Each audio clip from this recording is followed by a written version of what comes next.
శివుని యొక్క అగ్నిస్తంభం భూమిని తాకిన 12 పవిత్ర స్థలాల గురించి ఎప్పుడైనా ఆలోచించారా? ఈరోజు మనం ఆ దివ్య జ్యోతిర్లింగాల వెనుకున్న అద్భుతమైన ఆసక్తికరమైన కథల్లోకి ప్రయాణం చేయబోతున్నాం. అయితే ముందుగా జ్యోతిర్లింగం అంటే ఏంటి? అది కేవలం ఒక చిహ్నం కాదు.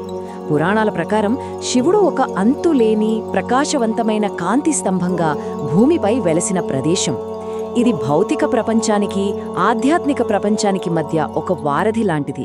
ఇక్కడ భక్తులు శివుని విశ్వశక్తిని నేరుగా అనుభూతి చెందగలరని నమ్మకం. మన ఈ యాత్రలో మొదట అసలు ఈ కాంతిలింగం వెనుక ఉన్న కథ ఏంటో తెలుసుకుందాం.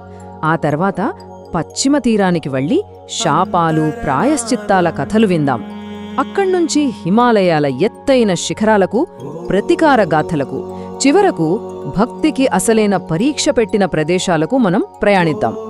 సరే, మరి మనం ఇంతగా చెప్పుకుంటున్న ఈ 12 పవిత్ర స్థలాలు ఇవి. అవి ఎందుకు అంత ప్రత్యేకమైనవి? వాటి వెనక ఉన్న అసలు రహస్యమేమిటి? పదండి చూద్దాం. పురాణాల ప్రకారం శివుని దివ్యకాంతి భూమిని తాకినవి సరిగ్గా 12 ప్రదేశాలు. ప్రతి ప్రదేశం ఒక ప్రత్యేకమైన కథకు జన్మనిచ్చింది. విశ్వాసం, అద్భుతం మరియు దైవిక జోక్యంతో నిండిన కథలు అవి. మన యాత్రను పశ్చిమ తీరం నుంచే ప్రారంభిద్దాం, సోమనాథుని కథతో. ఇక్కడ ఒక వ్యక్తిగత సంక్షోభం, ఆశయాలు చివరికి దైవిక జోక్యానికి ఎలా దారితీశాయో మనం చూడొచ్చు. మొదటి కథ చంద్రుడిది. చాలా ఆసక్తికరంగా ఉంటుంది. తన 27 మంది భార్యలలో ఒకరి పట్ల పక్షపాతం చూపించినందుకు క్షయవ్యాధితో నశించిపోమ్మని శపించబడ్డాడు. ఆ భయంకరమైన విధి నుండి తప్పించుకోవడానికి అతను శివుడిని ప్రార్థించాడు. అతని భక్తికి మెచ్చిన శివుడు శాపాన్ని పూర్తిగా తొలగించలేకపోయినా ఒక చక్కని పరిష్కారం చూపాడు. ఇదే మొదటి జ్యోతిర్లింగమైన సోమనాథుని వెనుక ఉన్న కథ. సోమనాథుని కథ వ్యక్తిగత తప్పు గురించి అయితే, మన తదుపరి కథ దానికి పూర్తిగా భిన్నం. ఇది ఒక భయంకరమైన రాక్షసుణ్ణి ఎదుర్కొన్నప్పటికీ ఏ మాత్రం ముక్కోవోని విశ్వాసంతో నిలబడిన 4 బ్రాహ్మణుల కథ. వాళ్ళు ప్రార్థిస్తున్నప్పుడు ఏం జరిగిందో తెలుసా? ఒక్కసారిగా ఒక భయంకరమైన శబ్దంతో భూమి బద్దలైంది. ఆ గొయ్య నుండి మహాకాళ రూపంలో శివుడు ఆవిర్భవించి తన ఒక్క చూపుతో ఆ రాక్షసుణ్ణి బూడిదగా మార్చేశాడు. వారి భక్తికి వచ్చిన ఆ అద్భుతమైన సమాధానమే మహాకాళేశ్వర జ్యోతిర్లింగం. చూడండి, ఇక్కడ మనకు 2 విభిన్న పరిస్థితులు కనిపిస్తాయి. ఒకవైపు శాపం నుండి విముక్తి కోసం వ్యక్తిగత తపస్సు, మరోవైపు వినాశనం నుండి రక్షణ కోసం సామూహిక ప్రార్థన.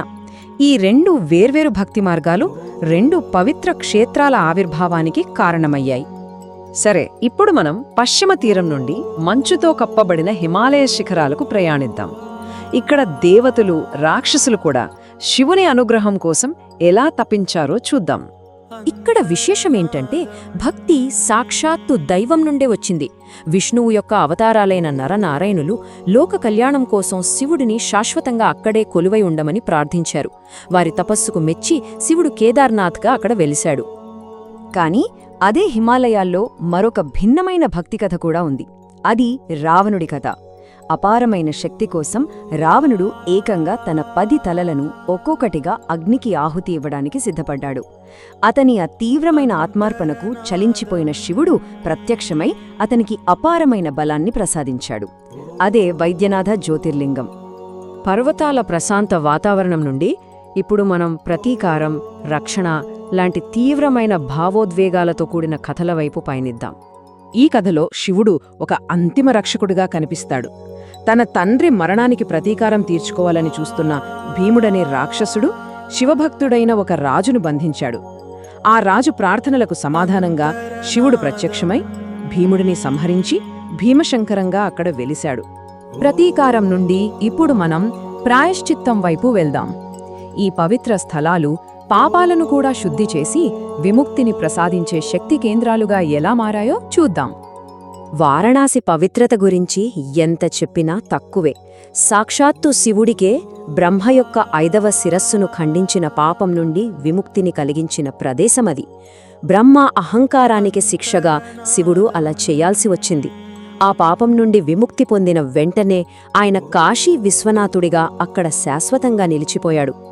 ఇక త్రయంబకేశ్వరంలో మనం గౌతమ మహర్షి కథను చూస్తాం. ఆయనపై అసూయతో ఇతర ఋషులు మాయతో ఒక ఆవును సృష్టించి ఆయన చేతిలో చనిపోయేలా చేస్తారు.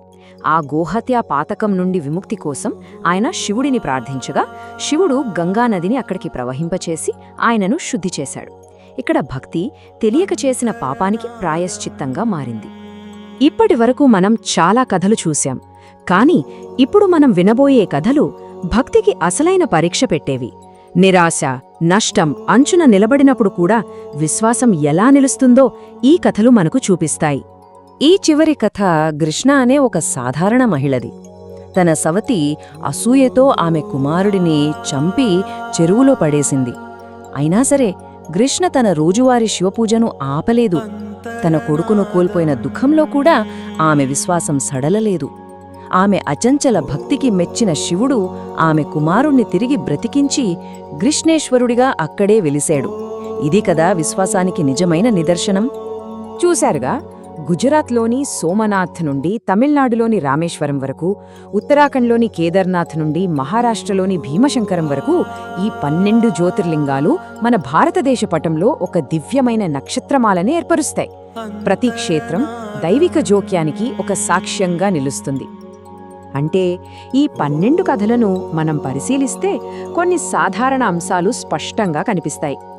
కష్ట సమయాల్లో విశ్వాసం, తపస్సు యొక్క శక్తి, త్యాగం మరియు దైవిక కరుణ ఇవన్నీ మానవ పోరాటాన్ని దైవిక కృపతో ఎలా కలుపుతాయో చూపిస్తాయి. ఈ పురాణ గాథలు కేవలం పాత కథలు కావు. అవి మనకొక ముఖ్యమైన సత్యాన్ని గుర్తుచేస్తాయి. భక్తికి, త్యాగానికి మరియు దయకు మధ్య ఉన్న విడదీయరాని సంబంధం గురించి. ఇంతకీ ఈ కథలు నేటి మన జీవితాలకు ఏమి నేర్పుతున్నాయి? కష్టాలు ఎదురైనప్పుడు విశ్వాసం యొక్క శక్తి మనకు ఎలా మార్గనిర్దేశం చేయగలదు? ఈ ప్రశ్నలతో మన ఈ దివ్య యాత్రను ముగిద్దాం.